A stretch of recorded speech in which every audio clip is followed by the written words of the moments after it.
Just a reminder, we're not actually going on hiatus. This is an old episode. We already did it.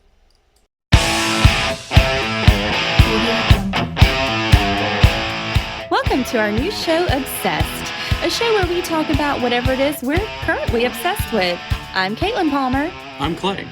And we're Obsessed. Welcome, campers. Hi, everybody. So, here we are, gathered around the campfire. We've got our roasted marshmallows and our cheddar and jalapeno juicy jumbo brand sausage dogs. Yes. Here in the full moon sky in the Pine Barrens. It's so nice out here, and I haven't heard a single scary thing yet. Don't be shy. If you want another hot dog or you want another s'mores, go ahead and make one. Go on. We got a bunch. We have plenty. We have plenty. So this is bit of an odd episode because we're not covering a topic. Yeah, it's really weird. This is mainly, I'd say, to let everybody know that we're going on a small hiatus. Yeah, little vacay. We don't necessarily want to, no. But this is a collaborative effort. So our editor and our producer, they need some time, so we got to give them a little bit of time. Yeah. We're still going to be, releasing episodes. It's just going to be on a more of a drip feed, at least until October. Then we should be going back to our normal once a week schedule. Yeah, so it's a little different. So it's a lot of work that goes into a podcast. There's a lot of editing and got to post it and if we record it. It's not just us goofing off in front of a microphone. There's a lot to it, and that has to be processed. It has to be processed. They have to edit out all of our farts. It takes time. Yeah, if we just recorded and gave you that, it would be completely unlistenable. Right. Yeah, Vasco and Dr. Jill and everybody at Vet and Pet Candy work really, really, really hard. And so it's understandable that they need a break and they need some time to catch up. That was all I had to say. Okay. It looked like you were going to say something else. I'm trying not to cry. It's fine. So I figured we'd take this time to announce that, and also to maybe kind of talk about some other things we don't really get to talk about on the show. Yeah. So I've gathered a list of questions, some things that we've been asked in emails and things like that I figured other people would like. I love getting emails. Everybody, so I personally, when someone's like, you can send us an email or you can message us on Instagram or Facebook, I'm like, no, I'm not going to bother them. Please bother us. We love to be bothered. I don't care what the email's about. If you just want to send us an email telling us about something you liked or something, it's whatever. Yeah, no, that would be awesome. We really appreciate feedback, even if it's constructive criticism. That's okay. My heart can't take constructive criticism, but Clay's can. Yeah, I run the emails. He runs the emails. I runs the emails. And we also need to announce that we have actually been, oh God, I still have COVID brain. Nominated. We have been nominated for the People's Choice Podcast Awards. And I'll get you all of the information on that in 2 seconds. So we have been nominated as Best Podcast in the People's Choice Podcast Awards, which is incredible, amazing. I'm on cloud nine. This is amazing. So you can go vote for us at www.podcastawards.com. You'll have to register to nominate people. But we are under both the People's Choice and the Entertainment categories. And once you select Obsessed with the Palmers, make sure that you click Save Nominations. And then while you're there, you should also vote for Dr. Jessica Turner with Living Well with Dr. Jessica. She is the best female-hosted podcast. But isn't she our competition? No, she's our friend. Right. But if she wins, we don't. So yeah, but she's a different category. So okay, if she's a different category. Yeah, no. That's So fine. you can vote for our friend. She also likes David Bowie, and that's we're best friends. The amazing Dr. Courtney Campbell. His podcast is Mysteries with Dr. Courtney, and he's been nominated for the Best Black Host. And he's awesome. Dr. Courtney's really, really cool. Living Well with Dr. Jessica. That's Dr. Jessica Turner. That's my best friend. We both love David Bowie. Iconic. nominated for Best Female Host. Clearly, she is the best female host, so I mean, it's only right to go vote for her.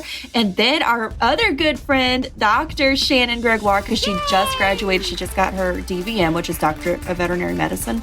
And she's amazing too. And she has been nominated for the Best Science and Medicine Show, Vet Candy IRL. So go vote for them. But most importantly... Yeah, none of those are in our category, right? None of those are in our category. Okay, because I'm going to say, like, podcasts are cool and all, like they've got great shows, but I will take them out at the knees if I have to. So, podcast of the year and entertainment, go vote for Obsessed with the Palmers. Save your nominations, and maybe, just maybe, if you send us a little bit of proof, we'll send you a little happy. Some proof. Then just show me your stub. Yeah, that's what she said. More often than not. Oh God. But yeah, we'll send you a little happy. Just like screenshot where you've nominated us, like where it's saved.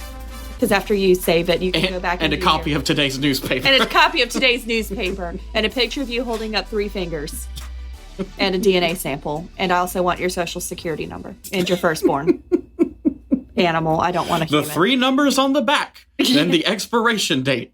So I have some questions for you. Oh, it's so cool to be interviewed. Thank you for having me on. Oh my God. Why are we outside? It's outside. Well, we needed a fitting setting, so the Pine Barrens are... And I'm really hoping I'll see something. Like, how cool would that be? Right? If you haven't listened to the Jersey Devil episode, you have to go... The Devil. You haven't listened to the Jersey Devil. If you haven't listened to the Jersey Devil episode, you should do that. You should. It's episode 5. Caitlin knows. It's her favorite. It is. You say if we're in the Pine Barrens, you should. Yeah. But, so, what are, I guess to give people something to look forward to. Yeah. What are 3 creatures that you plan to cover? Oh, definitely the megalodon. I'm a little bummed about the hiatus happening when it did, because this is Shark Week. And for anyone who doesn't know, megalodon is basically a giant prehistoric great white shark that fed on whales. So they were like the dopest of the dope. And yeah. Yeah, because we hate whales. Yeah. No, they're just great. The megalodons are so cool. Yeah. And I plan on doing the Savo lions, which is not really a cryptid, but just a weird animal story. They were man-eating lions, if you've seen the movie The Ghost in the Darkness. Yeah, well, I mean, I guess they're kind of like a living cryptid, because if we didn't have proof of those existing, they would be a cryptid. That's true. Because you think about, lions eat people, but they really usually don't. Like, a man-eater is, like, a real, true man-eater. Minor spoiler, they would, go out of their way to kill people. They killed people to kill people. Yeah, it started out as eating them, and we won't give you a little bit of, a little taste of the Savo lions. And then I've also had this idea of doing, so there's this thing with, unlovable animals, so rats and snakes and lizards and animals that people are like, oh, that's disgusting, that thing come to my house, I kill it. So you want to do one on just kind of animals that have superstitions about them to make people not want to have them. Yeah, and kind of dispel some of the things. Some concerns are legitimate, of course, depending on the kind of animal. Superstition, misconception, all of those things. But a lot of a pet rat is they're not nasty. Yeah. No more nasty than a hamster. You know what I mean? Yeah, so, they're fairly clean, honestly. I mean, you see a rat, it carries diseases, wash your hands, and it's like, well, it's not a rat I went and caught out of a dumpster. It doesn't generate diseases. Right. So it's not going to just that rat is carrying the Black Plague, and it's like, well, not anymore. You know, we're done with that one. Yeah. I mean, I do treat my rat for fleas, so... right, it shouldn't even have fleas, if we're being honest. It shouldn't have fleas. So what about you? I know that you had a big one come in. Yeah, so I've got one that's been very requested. Highly requested. Highly requested. So I am going to be doing Baba Yaga. Yay, Baba Yaga! I was actually planning on doing it following your episode last week, but you did, Boo Hags, and that's a little too similar. I don't want to do 2 old hags in a row. I mean, unless it was a this thing. Isn't your dating history. If this was Halloween or something, then yeah, we'd do witches and stuff. Oh, yes. We love a witch. Right. Which, of course, we're going to have to do something special for a Halloween episode. Oh, of course. I'd also like to cover kind of broadly sea serpents. There's a lot of different sea serpents that go into it. I talked briefly about it in the last episode I recorded, which may not have come out yet, but, we are going to continue to record. Yeah.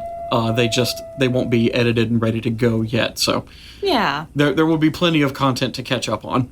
Yeah, the plan is to release something every other week, so we'll just record every other week. And for the third, I haven't decided exactly yet, but I would like to cover something in the African culture. Oh, they have some good cryptids. They have some wild stuff. That African mythos is very different from a lot of things. It doesn't feel as traditionally the same as how all these others structure their stories. So it's very unique and very different creatures, which is why I haven't exactly decided on one, because every time I see one, I'm like, ooh, and then I'm like, ooh. Right. So. I know every time I see those posts and they're like different people's art styles of different cryptids, I screenshot them because I'll see one and be like, ooh, that sounds cool. I actually have a little Word doc and it's obsessed ideas. And it's like anytime I see a cryptid or a weird place, like there's a few places I would like to do as well. And a few true crime stories. But the problem with the true crime stories is that we tend to make fun of everything. It's hard to joke about someone it's really very terrible. Hard. I feel like that would be a whole different vibe, like maybe a once in a blue moon type thing, but it would be very disrespectful to talk the way we do about victims of crime. We're laughing now. Yeah. We'll laugh even harder when, there's people dying. It's just it makes us uncomfortable. Okay. So what? Okay, I'm sorry. What? So give me an example of a sea serpent, because when you're saying sea serpents, I'm thinking of like Loch Ness Monster and Ogopogo and Leviathan. There's more than that. Yeah, there's a lot. I wasn't going to do sea serpents that are like in inland waters. I was talking about like the deep ocean sea serpents, and we're talking about. The Here Be Monsters sort of section of the old maps where they just draw this big, snaky sort of creature, that's 30, 40, 50 foot long and those kinds of things. That's not as long as a megalodon. Spoiler alert. Okay, or longer, twice as long, 100 feet long. Yeah, there's a lot of stuff underwater that, we haven't really discovered. There's a ton of stuff underwater we haven't discovered. Yeah. Deep water is scary. And I mean, the giant squid was thought to be a cryptid. The coelacanth, remember the coelacanth? And the coelacanth was thought to be extinct. But the oarfish? Oarfish are so weird. They're so beautiful. And actually, honestly, an oarfish is probably the origin of many sea serpents. Probably so. Because, I mean, it is kind of a sea serpent. Yeah, they really... When I caught one in Animal Crossing, I like to have crapped my pants. I was so excited. I don't know why that's our default don't they get like setting. 20 feet long or something? Yeah, like they get ridiculously long. Yeah, they're huge. Yeah. But, what is your favorite creature that you've covered so far? Elaborate. Probably the Jersey Devil, because I started out like the Jersey Devil was requested. So I was kind of like, yeah, sure, the Jersey Devil, whatever. But the more research I did, the more I learned about it. It was creepy. Like it wasn't, because I always thought the Jersey Devil kind of looked a little silly. Wasn't one that I was particularly creeped out by. Mothman is my favorite, as always. Right, you taught me something about one. You taught me a lot about the Kelpie that I didn't know. But yeah, overall, I would have to say probably the Jersey Devil. I have a sticker, and it's a tarot card of the Jersey Devil.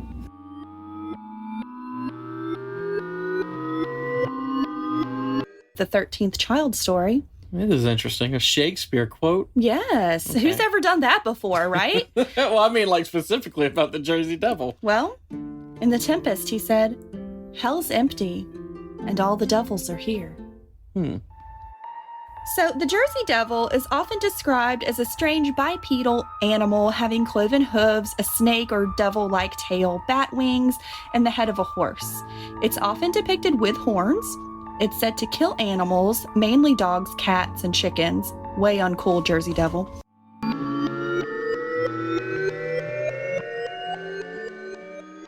I think my favorite of your episodes, or the creatures that you've done so far, would be the bunyip. Bunyip. We love a bunyip. Because, I knew a little bit about the bunyip before you kind of told me more about it. And it was, like I said, my first experience was it was this derpy-looking seal thing that I saw back in D&D. But then I ended up Googling a picture of it for some reason, and I came up with all these wild, different versions of it. And some of them I just really enjoyed. This sort of like bestial, four-legged creature that kind of comes out of the water. Yeah, like this weird moss hippo thing. Right, yeah. I really like that depiction of the bunyip. Yeah. That's my favorite, and that's why. Mainly just because of how it looks. And there's a bird, and I forgot. I think I glazed over it in the bunyip episode, but there's a kind of bird in Australia, and it's nicknamed the bunyip bird because it's a little bitty bird, but it makes a huge noise. Oh, so yeah, people you would did talk hear about it, that. and they would think it was a bunyip. Yeah. And that's also in Dot and the Kangaroo. Oh, is the bird? The bird is, yeah. Oh, nice. So what is your favorite creature that I have covered?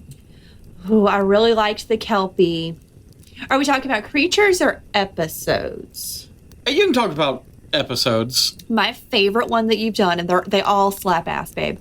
But my favorite one that you've done has been the Shadow People. Oh, yeah? Yeah. Well, it kind of my wasn't least favorite. It wasn't at first because you left it on a cliffhanger, right, which I'm vehemently against. But it was so creepy. And even though I knew some of the story, it was like hearing it for the first time. And it was like, oh my God, he actually experienced that. And that's crazy. That was good. The Wendigo was good. It's all good. Yeah. I'm not asking you to name all of my episodes, just which one you liked the most. I like them all. But the Shadow People's probably my favorite. My favorite creature that I've done so far is the Wendigo, because it's just crazy.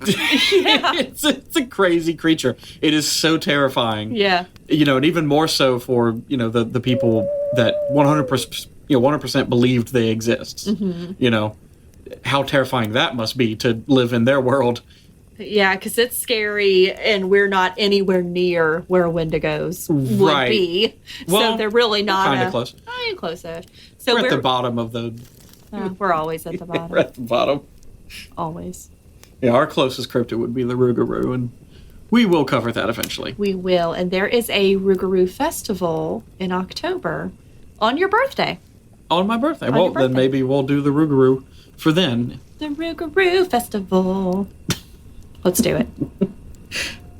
All right. So, what creature have we done that you think you could take in a fight to the death? None of them. None of them? None of them. Okay, a Squishmallow. Yeah, okay. I guess that does kind of just say anything we've covered. I could not kill a cat, ever. Yeah. But, now I could beat a Squishmallow up. Beat a Squishmallow? What about if you had to pick two? What would the second one be? Shit. I guess a unicorn. I don't know. That, tapestry of the unicorn, it was kind of kicking ass. Yeah, no, unicorns are pretty, it was fighting off, rough. 7 dudes and 3 dogs. Yeah, I feel like I would really get pissed off at the Jersey Devil because it would fly away. Same with Mothman. Yeah. A Kelpie would definitely kill me. Yeah. Yeah, because you would try to pet it, even if you knew it was a Kelpie. I would know better. I would 100% know better. I'd be like, don't touch the Kelpie as I'm touching the Kelpie. And I'd be like, well, here I go, bye. Yep, and then it drowns you straight to death. Straight to death. Do not pass go. Do not collect $200. Straight to death. Definitely couldn't beat up a Wendigo. Yeah, no. Yeah, no, I don't. A bunyip? No, couldn't do that either. Boo hag? Maybe I could beat a boo hag. Yeah, see, that's my answer. I think I could beat a boo hag. I could beat a boo hag, because the only thing I'd have to do to defeat a boo hag in combat is buy a lot of brooms, and then just put them between me and her. Yeah, I guess it would kill her because she would die of old age. Die of old age. Because as soon as she gets done counting the brooms, I will pick them up and set them back down on the ground. Oh, wow. Wouldn't that suck? Like, she's counting one and you're standing over her with one. And it's like she gets to the last one and you drop it. And she's like, I hate you. Yeah, and then she just leaves. Yeah. It's like, I don't have time for this. Right. I got to get back to my skin. Yeah, that's the other thing. All I got to do is season well her skin to defeat her. Some good old chupacabra seasoning sauce. That's a real seasoning, like a meat rub. It's called chupacabra. Oh, nice. Yeah, we have to get some. I wonder what it's flavored like. Chupacabra. Oh, okay, well, that makes sense. She might have trouble even, eating my breath anyway because I wear the CPAP machine. Oh, yeah. She'd try to get my breath, but then the machine's constantly pumping more air She'd have directly to, into my lungs. suck on the other end of the CPAP machine. It would be really erotic. Oh, no. I think I discussed in your episode anyway, I could just, eat a bunch of garlic before I go to bed. You could. And she'd be like, aha, time to get that breath. And then she's like, oh, my God. She'd come by me and she'd be like, oh, you drank too much coffee. Just in general. Brush your teeth. Jesus. I can taste how much coffee you drink. Yeah. So what topic we've covered do you think is the spookiest? Shadow people. Just the shadow people? Shadow people are messed up. Boohag was surprisingly creepy. Yeah. Yeah, because I didn't really, it sounds like a silly little monster, and then it's like, oh, okay. Well, we made a lot of jokes about boohags and boodaddies. Yeah, and it turned into one big light poop joke. I was listening to it, and I was like, man, I had visions of this being so spooky, and it just turned out to be so poopy.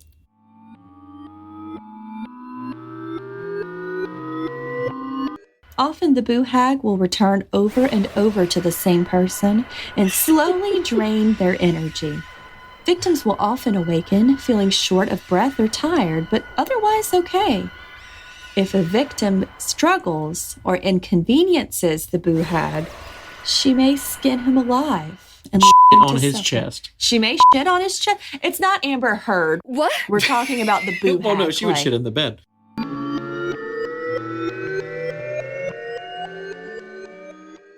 When you cover a topic, I don't have anything to do except to make fun of whatever you're talking about. That's fair. That's the tide you're always fighting against. Yes, you're right.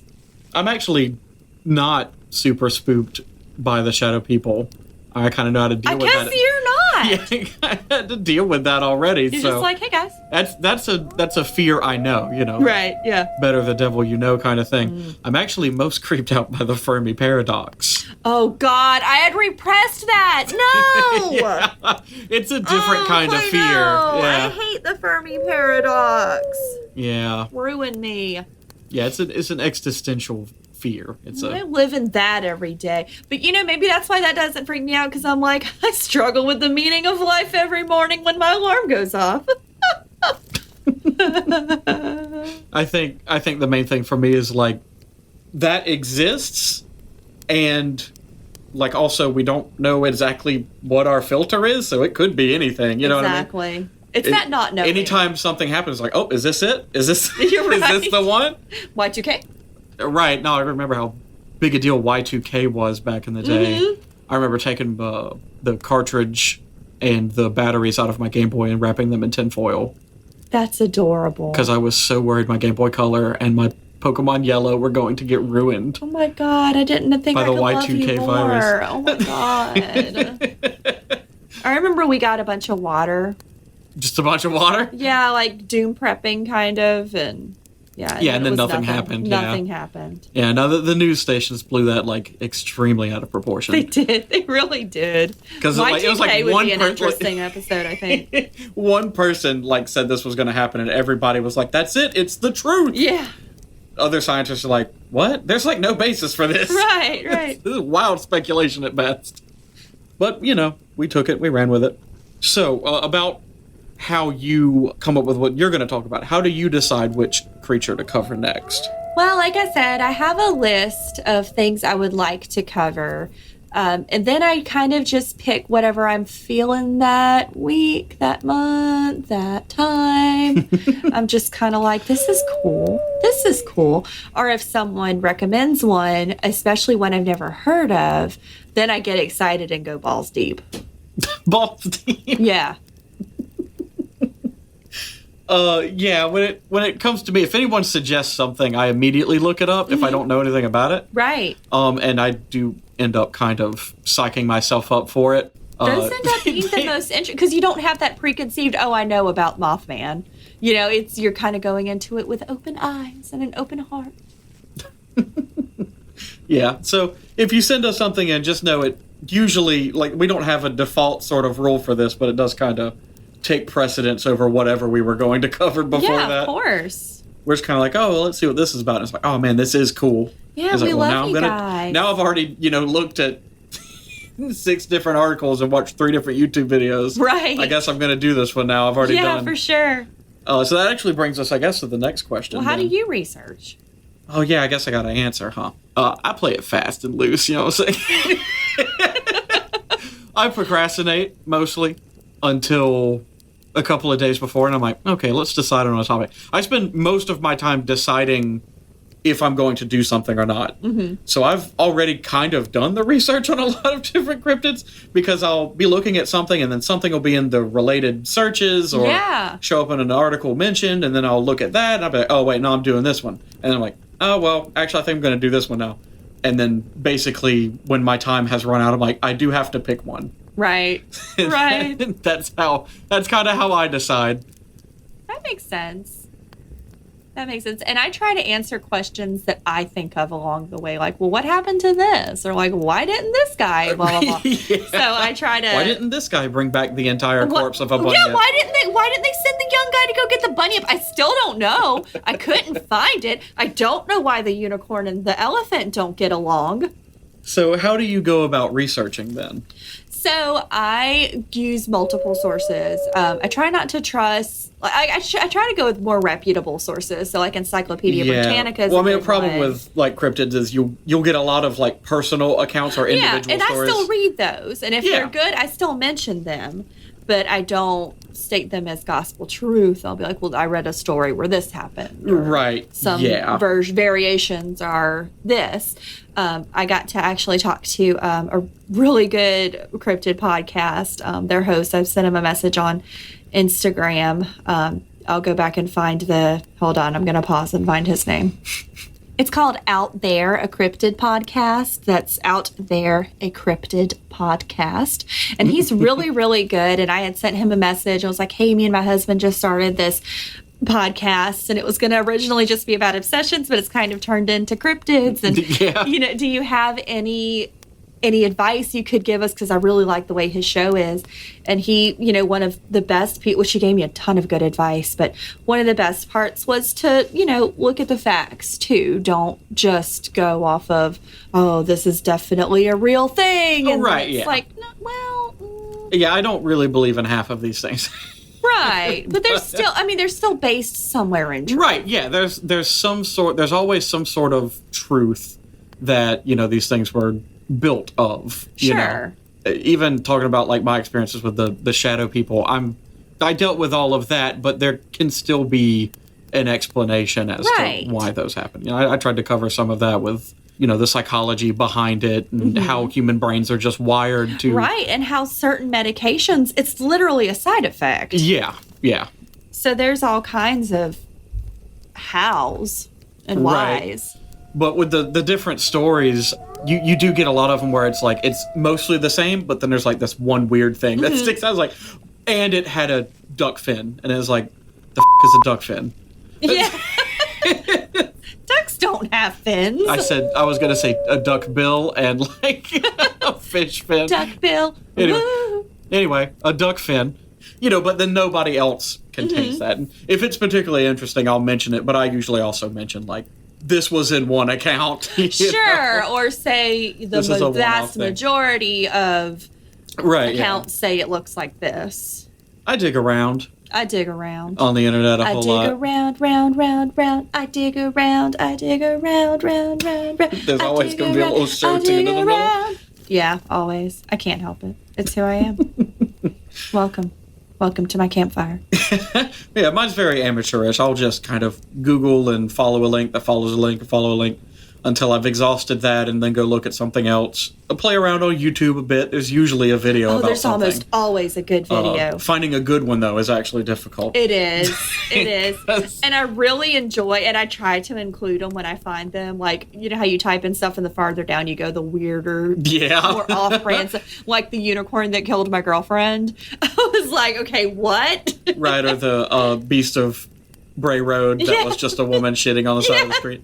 That's probably my favorite. We found the beast. So what is one you've covered that either you never heard of or ended up being much different than what you thought you knew of the creature? Honestly, the bunyip. Because even though I was terrified of the bunyip as a child, I didn't research the actual creature. I only knew the version from the Dot and the Kangaroo movie and how much it scared me and traumatized me as a kid. So then learning about the actual, I say actual like in quotes. Right, yeah. Actual creature, the actual lore, what people really believed, what it allegedly looked like. I'm like, oh, that's kind of cute. I like it. I like the bunyip. I like the bunyip. Bunyips are cute. Mine's actually the shadow people. Really? Well, remember I said originally I thought it was just ghosts, and it wasn't until I started about that. Yeah. started researching the shadow people that I realized that those were two distinct, separate things. Right. That, and then it also, of course, led into the Arabic jinn and all of that, and the extremely strong similarities between the two. And I didn't know that at all. Yeah, that took me on a whole nother... That was another case of me following a link to following a link, and it's just like, wait, hold on. You learn the coolest stuff that way. Yeah, so that episode ended up being very different from what I set out to do, obviously. Right. I was like, well, I don't know much about shadow people. Let's find out, Yeah. I got a friend that mentioned these things, and I started, researching, and it was weird because, if you just type in shadow people, you don't really get the kind of results you'd think you'd get. Right. You have to, type in sort of adjectives or whatever, like shadow people lore, shadow people mythology, shadow people in history. Yeah. These weird sort of things to actually get information on shadow people. Yeah, yeah. So that was, it ended up being a lot different than how I thought that episode was going to go, for sure. It was a good episode. So I know the answer to this, but, for our listeners, have you had any paranormal encounters? No. And from your tone of voice, I'd say that you are... Disappointed, yeah. Yeah. None. You'll often drag me to these places anytime we leave town for something, some sort of haunted ghost tour or haunted house tour, all these different things. And it's funny because you knew about me and my haunted house and you're like, is there anything here? And I'm like, I'm not a friggin' medium. I don't... ghosts happened around me. I didn't seek them out. Yeah. I was just in the right place at the right time, I guess. Ghosts were around. And I always thought it was kind of silly, those tours anyway, because it's like, when in anything, not saying that movies are necessarily the absolute truth, but where have you ever seen in some sort of media where somebody's on a ghost tour and then a ghost happens? Right. It's they never do. It's broad daylight. You've got people going in and out of these large groups of people going in and out of these houses all friggin' day. Right. I don't know. It just doesn't vibe the same for me. You know what I mean?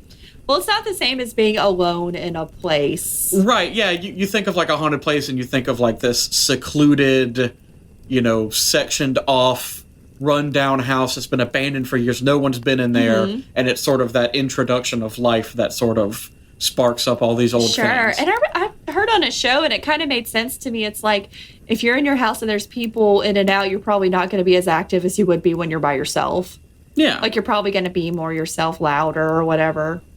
Yeah, so those things have never really clicked with me anyway. Right. I did like the one that we went to in Natchez, which... Oh, that was amazing. You took at night. Originally was a bus tour.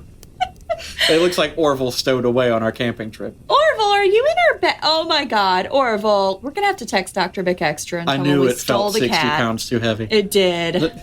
You knew. I made you carry it because I'm lazy. Right. But I liked that tour because...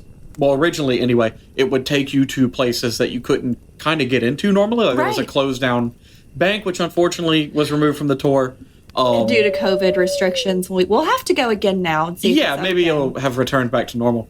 But yeah, you go inside this old closed down bank. There were like a bunch of jail. accidents and stuff that happened there Yeah. that caused it to be closed down. But it was very creepy because it's very dark in there, and there's like this unfinished basement of the bank that is like very dank and dark and spooky. Yeah, dang it. Not saying I saw anything, but it was spooky to look at, and that was fun.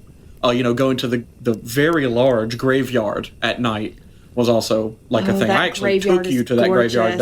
Oh my gosh, I could have spent all day in that graveyard. Right, they've got the turning angel, and all of that. The graveyard is massive. Like as far out as you can see, acres and acres. And you go over the hill, and there is more graveyard and more hills. And if you go over those hills, there's more graveyard. It's got the separate Union and Confederacy graveyards. Right, they've got like 150-year-old graves, and there's a Jewish section, and it's very cool. Yeah, locale, and especially at night. Incredible. Yeah, but it was. I enjoyed that, but it was mainly like getting the history of all these places. Oh yeah, like the Devil's Punch Bowl, where two famous murderous brothers would kill people and like chuck their bodies down the hill. We couldn't like find roll it. their We heads. looked. We did try to find it. And it's on private swore property. I swore I knew how to get there, but I couldn't get there again. But I told you the story about it. It was very. If y'all know where the Devil's Punch Bowl is, please let us know. Yeah, hit us up. Give us give us like a Google Maps location. So next time we can find it. I've had my experiences, although those were quite long ago and haven't really had anything since. But I know you're always so jealous of it. Like you and your mom especially watch these friggin' ghost shows. We do. And they're so silly and stupid to me. I don't like the shaky camera ones. Right, but it's always just like, did you hear that? Did you see that? And it's like, no one else has done it, but these two people are having this dialogue about it. Right. I love this South Park episode where it's like, there's a warm liquid running down my leg and pooling around my feet. I'm so startled. And that's all I can ever think about when I'm sitting there watching those with you. It's like, if you've got all of these cameras and all of this equipment, you should be able to catch something. Right. If there's actually something there. It would be one thing if they went in with all the equipment and they're like, nah, we didn't feel or see anything, and that matches what the equipment captured. Right. But it's always, like, no, I definitely heard something. I definitely saw something. And there's no sort of way to replicate Or that. it's like a really little, like, when you heard this bump, that was the exact moment. Right, yeah, that something on the opposite end of the house happened. It was always very, like, twice removed, sort of. Yeah. That kind of thing. I mean, people like watching it, though. Yeah, I know. I mean, it's, I guess, still entertaining to some degree. I can laugh at it. Sure. What got you interested in cryptids originally? This may be a surprise to you, Clay, but I love animals. I've always loved animals and, unicorns and fantasy and things that don't exist and then things that maybe exist. Maybe. And that really fascinated me. And when I found out that cryptozoology is a thing, I was like, are there jobs in this? There's not. But I was like... Well, I guess yes and no. Some people do make money doing it. But yeah. It's not really something you can go and just apply for, I guess. Right, yeah, that's what I mean. Like, I couldn't go get a degree in cryptozoology and then, like, immediately have a job at a museum or something. Well, there are, like, degrees and certifications, but they're not really, like, nationally recognized or anything. Yeah. Within the community, they're recognized, but, I've always liked ghost stories and, Scooby-Doo and... I actually thought about applying to get certified as like an amateur cryptozoologist or whatever. Ooh. We know somebody that holds a certificate. I'm trying to think of exactly what the title of it is, but that's a thing? Yeah, it is a thing. I could ask him how to do it, and I might do that. Do it. Let's do it. I got to see how much it costs and how much time it would take. But I am interested in doing that just to do it. You know what I mean? Yes. So we might make like an episode about that or something. Do it. Talk about going through and the qualifications and what you got to do. That seems extremely interesting. It does. I think I've actually been thinking, because I wrote this question and knew I'd also have to answer it, and I've been thinking about it all day, and I can't really pin down a sort of exact, thing that did it. I grew up on video games and that kind of thing. That was probably it. Yeah, and I didn't think of that. Same here. I think back to some of the first games I played, especially things like Legend of Zelda, where there were these creatures that existed in this world, and often they were these big monsters you had to fight, but to me, I've always looked at it more like how does this creature fit in with its environment? Like, what is it supposed to do? What is supposed to be done to it? Really nerdy outlook. Yeah, it is very nerdy, but I love it. I've just always been really interested in that kind of aspect. I always want to know how things work exactly. Yeah. And if you've got this really big creature, you know, where did it come from? Why are there not more like it? What does it eat? Where does it live? What does it do? You know, why is this creature? So Why are planes? You know, and you know, as I grew up, the video games became more diverse, and I got to see less sort of like traditional big monsters and all these other things. Really enjoyed, of course, the Monster Hunter series, because it actually kind of dived into that, like, oh, we love Monster Hunter. You know, how does this creature interact with these other creatures? How does it fit into That's this so cool. ecosystem? And I really enjoy that a lot. Yeah. That's probably it. Yeah. I think so. I think that was your origin story. That's my origin story. I played video games. Yeah. Same. So that's all the questions I have for you.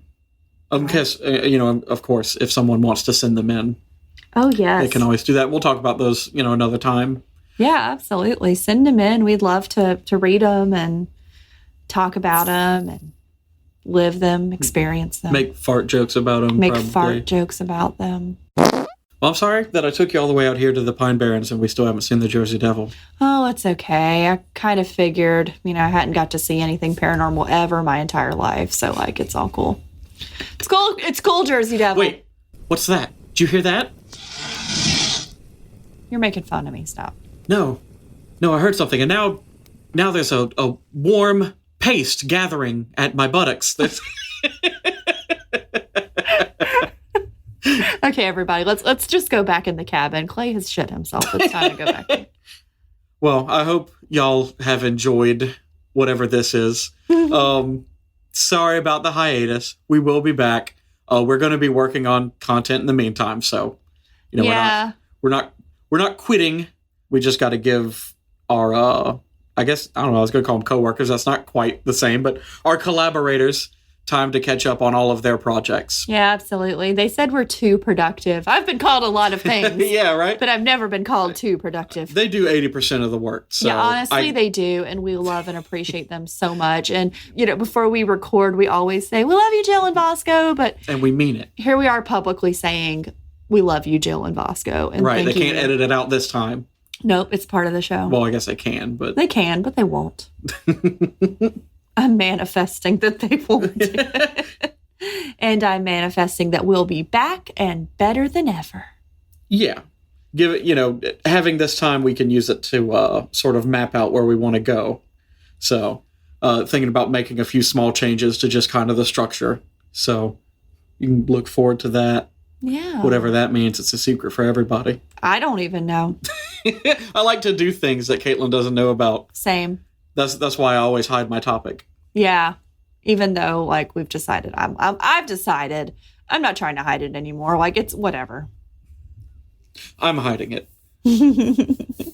Well, everybody, let's get back in the cabin and it's time to go to bed. I brought extra squishmallows if anybody forgot one. I've got plenty. That's one of the secrets Clay doesn't know about is we spend a good portion of his check on squishmallows. What was that? Hi, baby. I'm going to leave you out some clean pants. I'm going to ask that you change out here, go rinse your butt in the stream.